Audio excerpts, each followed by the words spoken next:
tri de population, purification ethnique. Le système, en s'affinant dans l'horreur, atteint alors les limites ultimes d'un racisme qui rappelle étrangement la solution finale nazie.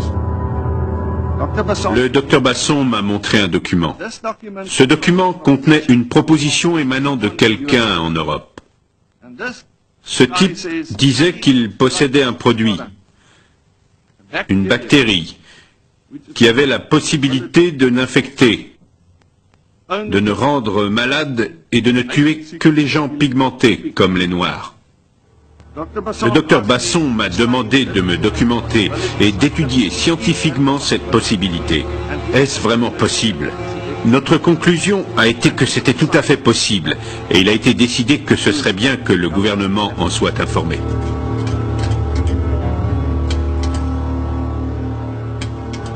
Mais en définitive, nos instructions ont été, et c'est très important, de mettre au point un produit visant à réduire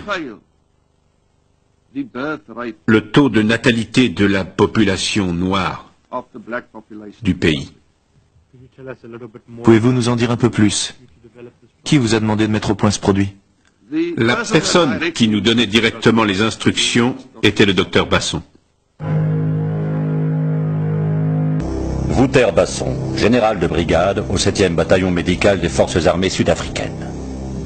J'ai demandé à Basson, seriez-vous capable de mettre au point, pour moi, un gaz qui ne serait ni irritant, ni mortel, mais qui rendrait les gens inoffensifs pendant quelque temps, afin qu'ils se calment, et que nous n'ayons pas à les tuer en cherchant à maîtriser la foule. Qui est donc ce scientifique défini comme l'homme de la situation par le chef des armées de l'époque et chargé d'initier une stratégie pour soi-disant paralyser les foules sud-africaines, alors qu'on apprendra plus tard par les témoignages de ses anciens collaborateurs qu'il s'agirait d'un véritable projet de génocide? Il se trouve que je suis le témoin vivant de ce qui est arrivé. Je n'ai eu la preuve qu'en 1989, qu'on avait enduit mes vêtements de produits chimiques qui s'avéraient mortels s'ils rentraient en contact avec la peau.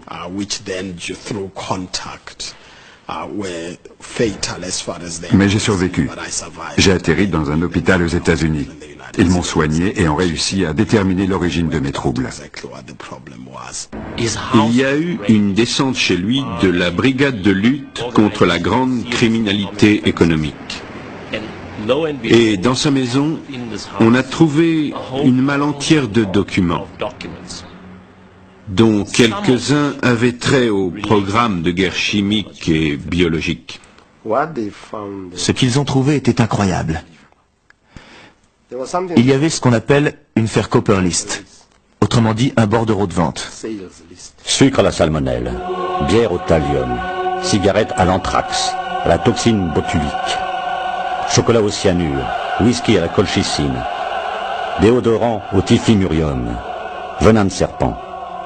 Cette longue liste de ventes de produits au poison indétectable était destinée aux agents de la sécurité sud-africaine pour leur permettre de tuer les militants noirs sans soulever de soupçons lors de l'autopsie. Combien ont été utilisés?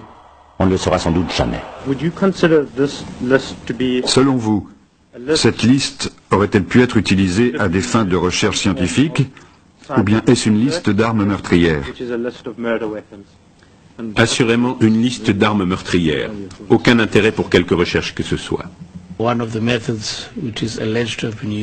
Parmi les méthodes qu'il est présumé avoir utilisées, l'une consistait à enduire l'opercule d'une canette de bière en aluminium avec du poison.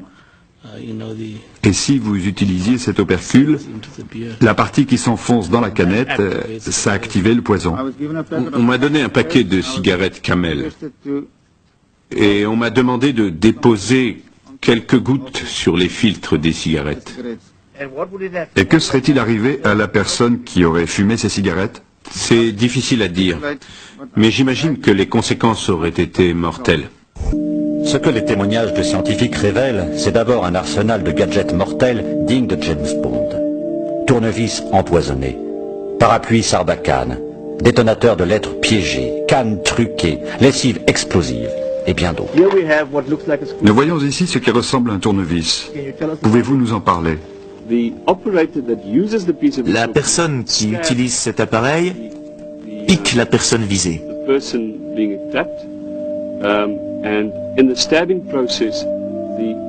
Le simple fait de la piquer libère le poison et les substances chimiques sont alors injectées dans l'individu. Est-ce qu'on peut manipuler ceci en toute sécurité? Tout à fait. Mais j'éviterai quand même de toucher l'extrémité au cas où.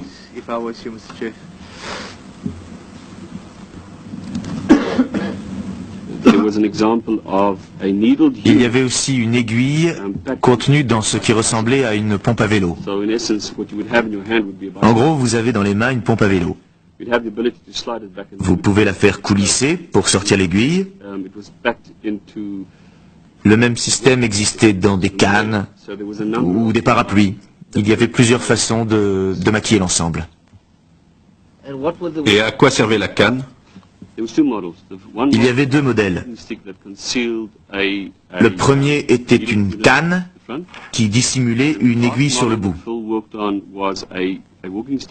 Le deuxième était une canne qui pouvait tirer une petite balle. Une balle en polycarbone qui était percée de nombreux petits trous, ce qui permettait d'y loger des substances toxiques. À très courte distance, l'idée était de pouvoir tirer dans la jambe de quelqu'un. Il y avait aussi 2 paquets de lessive Omo qui avaient un mécanisme explosif à l'intérieur. Donc, il y avait 2 paquets de lessive Omo avec les explosifs déjà à l'intérieur. Oui. Les paquets contenaient des explosifs amorcés et prêts.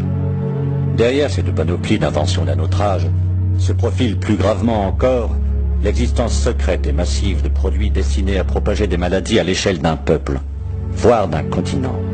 Anthrax, choléra, méningite, Ebola, sida.